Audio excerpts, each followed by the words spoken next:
Vou fazer menção da palavra de Deus aqui, no livro de 1 Samuel, capítulo 28, versículos 5, 6 e 15, que diz assim: E vendo Saul o acampamento dos filisteus, temeu e estremeceu o seu coração.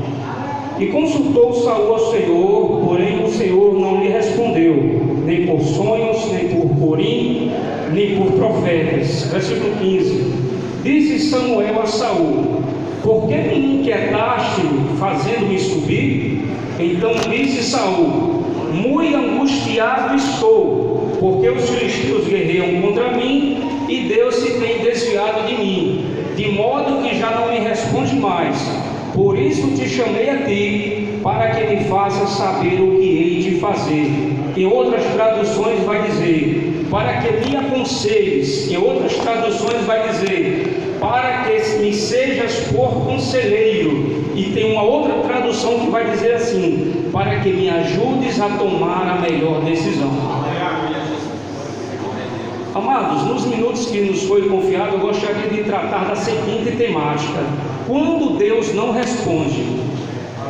Quando falamos que quando Deus nos responde, nos lembramos logo do silêncio de Deus.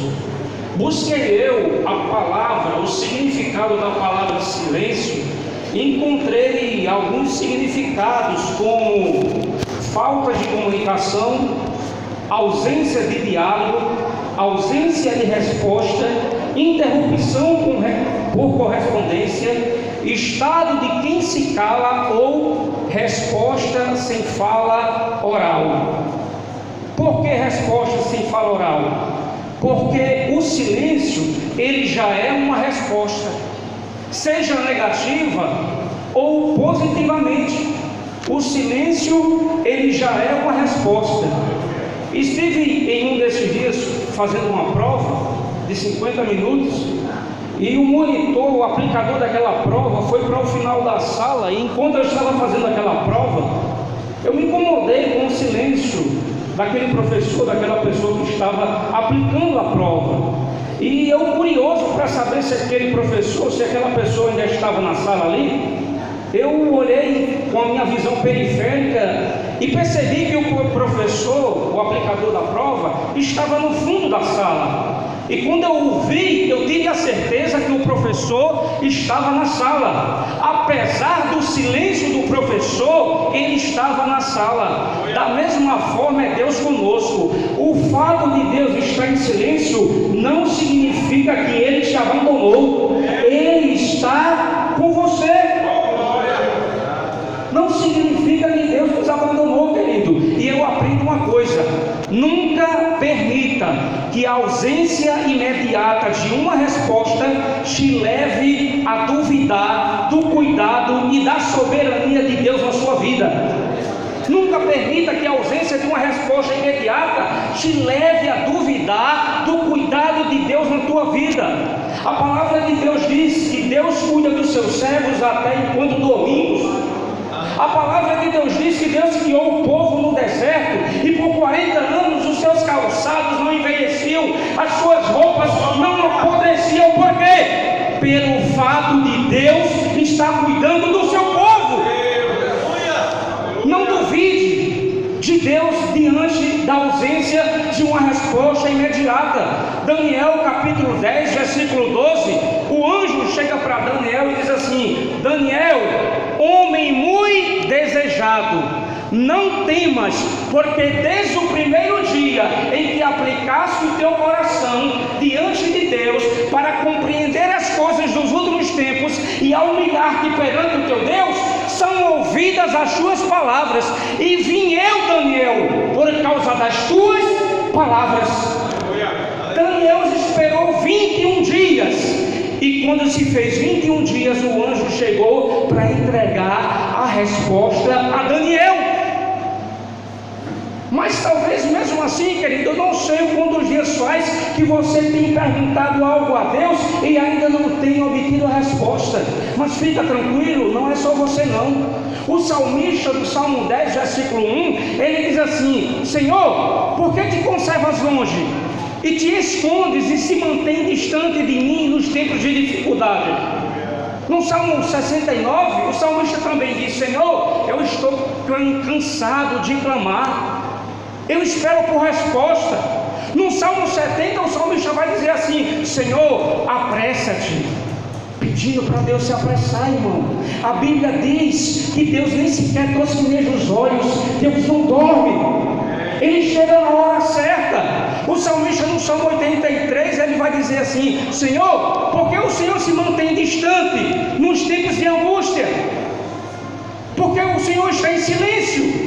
Abacuque, no capítulo 1, verso 12, ele diz: Senhor, até quando gritarei eu, e tu não escutarás? Clamarei eu violência, e tu não salvarás? Aleluia, aleluia. Mas por que Deus fica em silêncio conosco?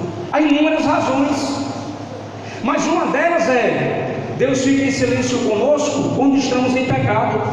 Isaías 59, versículo 1 e 2 diz: Eis que a mão do Senhor não está encolhida para não poder salvar, nem o seu ouvido agravado para não poder ouvir, mas as vossas iniquidades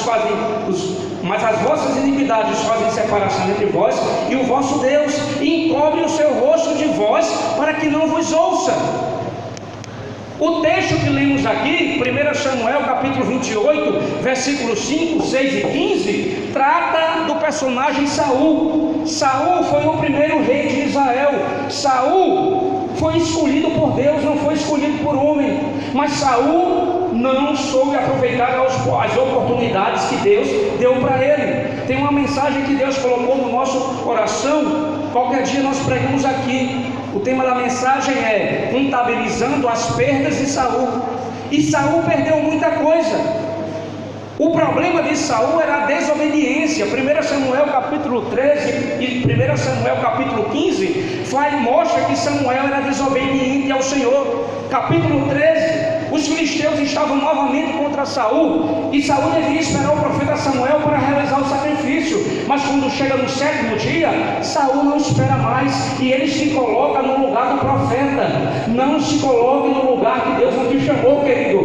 Fica no lugar que Ele te chamou, porque Ele se responsabiliza. Não queira fazer algo que compete aos outros.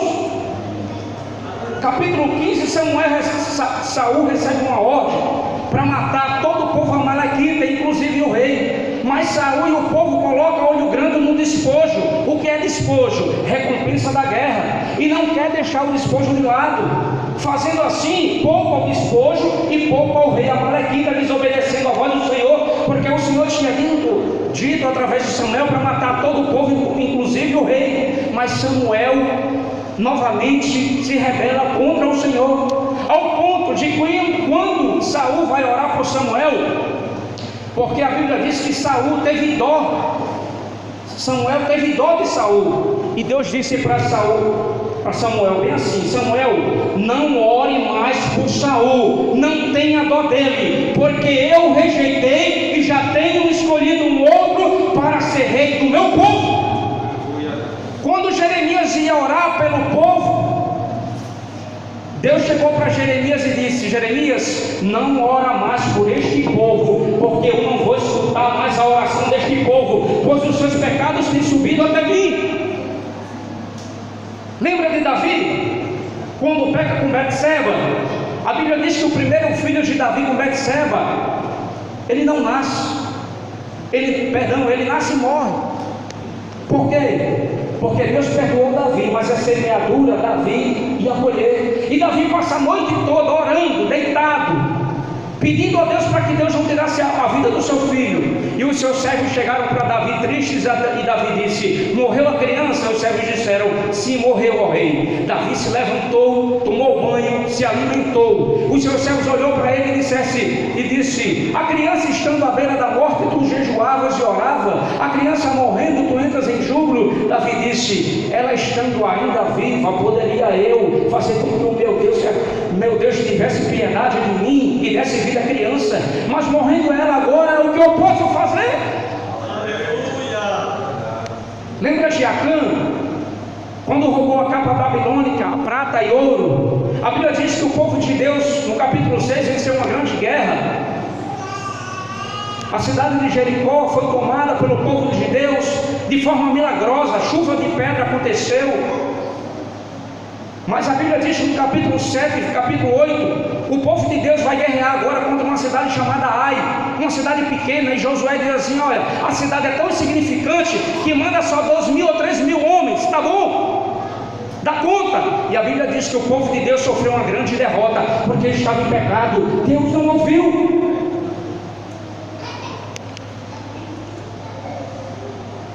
Segundo, querido, para terminar um horário, quando Deus não responde, quando Ele já tem falado por meio de sua palavra. Uma escritora canadense, ela diz bem assim: o crente que deseja ouvir a voz de Deus e não possui desejo de se alimentar de sua palavra, é um crente irresponsável. O crente que deseja ouvir a voz de Deus e não possui vontade de se debruçar sobre a sua palavra, é um crente irresponsável. É um crente de caixinha de promessa. É um crente de 2 Coríntios capítulo 6, versículo 14. Muitas vezes ele diz assim: pastor, eu estou cortejando uma pessoa, ela é linda, ela é educada, é inteligente, é isso, é aquilo, mas só tem uma coisinha, pastor, besteira, ela ainda não se entregou para Jesus. 2 Coríntios capítulo 6, versículo 14: não vos prendais a um jugo desigual, que comunhão tem a luz com as trevas, que concórdia entre Cristo e Belial, que consenso tem a justiça com a injustiça. Crente de caixinha de promessa. Tem uma história que conta que um irmão estava tão ansioso por uma resposta de Deus e não foi consultar na Bíblia, se alimentar da palavra. Antes fez uso de uma caixinha de promessa, e abrindo a caixinha de promessa, ele abre em Mateus capítulo 27, que diz assim: e Judas saiu para se enforcar. Depois ele querendo, não, essa palavra não é para mim, ele foi buscar um outro versículo na caixinha de promessa, e saiu o versículo de João capítulo 13: vai tu e fazes de igual modo. Ele disse: não, essa palavra também não é para mim. E abrindo Lucas capítulo 6, a palavra dizia: por que me chamas mestre, Senhor, e não fazes o que eu mando?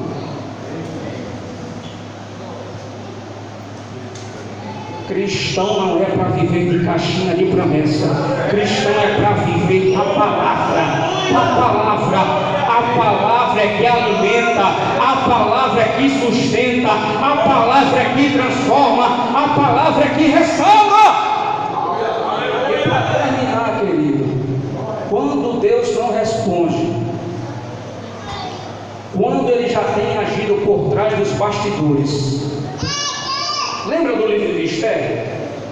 O livro de Esther, ele teve resistência para entrar no canon judaico. Por quê? Porque no livro de Esther o nome de Deus não aparece.